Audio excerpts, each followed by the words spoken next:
ایسا شخص جو رکوع نہیں کر سکتا، سجدہ نہیں کر سکتا، قیام نہیں کر سکتا، کھڑا نہیں ہو سکتا، بیٹھ نہیں سکتا اپنی نماز میں، اس کے پاس اتنی طاقت نہیں ہے کہ وہ نماز پڑھے تو اس میں رکوع کر سکے، اس میں سجدہ کر سکے، کھڑا ہو سکے، بیٹھ سکے، اس طرح نماز میں بیٹھا جاتا ہے،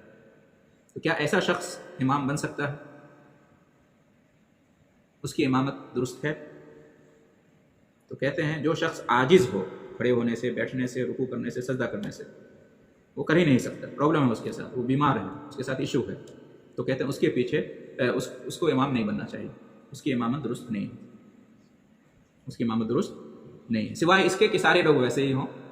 تو پھر الگ مسئلہ ہے، انہیں میں سے ایک بنے گا، لیکن اس کے پیچھے ایسے لوگ ہیں جن کے پاس رکوع سجدے کی، قیام اور قعود کی طاقت ہے، تو پھر ان کی موجودگی میں ایسا شخص امامت نہیں کر سکتا، جو کھڑا نہیں ہو سکتا، بیٹھ نہیں سکتا، رکوع اور سجدہ نہیں کر سکتا، ٹھیک ہے؟ یہ بھی اہل سنت والجماعت کا مسلک ہے اس سلسلے میں۔ ہاں، ایک صورت ہے کہ جس میں بیٹھ کر نماز پڑھنے والے کے پیچھے نماز ہو سکتی ہے، بیٹھ کر نماز پڑھنے والا امام بن سکتا ہے، ایک تو یہ کہ سارے لوگ ویسے ہی ہوں، یا یہ کہ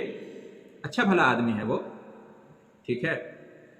لیکن اور وہ مسجد کا امام ہے، باضابطہ مسجد کا امام ہے، وہی امام ہے مسجد کا، اور کوئی حادثہ پیش آ گیا، بیمار پڑ گیا، وہ کھڑے ہو کر نماز نہیں پڑھا سکتا، ہمیشہ وہ کھڑے ہو کر نماز پڑھا رہا ہے، وہی مسجد کا امام ہے، ٹھیک ہے، اور امامت اسی کا حق بنتا ہے کیونکہ وہی مسجد کا امام مقرر ہے، لیکن کوئی ایشو ہو گیا اس کے ساتھ، اب وہ کھڑا نہیں ہو سکتا، بیٹھ کر ہی نماز پڑھ رہا ہے، تو کیا اس کے پیچھے روزانہ کی طرح مقتدی حضرات نماز پڑھ سکتے ہیں؟ تو اس کے پیچھے پڑھ سکتے ہیں، اس لیے کہ اس کے ساتھ جو ایشو آیا ہے یہ ہمیشہ کے لیے نہیں ہے، پھر ٹھیک ہو جائے گا اس کا معاملہ، ٹھیک ہے، تو ایسے شخص کے پیچھے اگر وہ بیٹھ کر نماز پڑھا رہا ہے، ایسا امام ہے،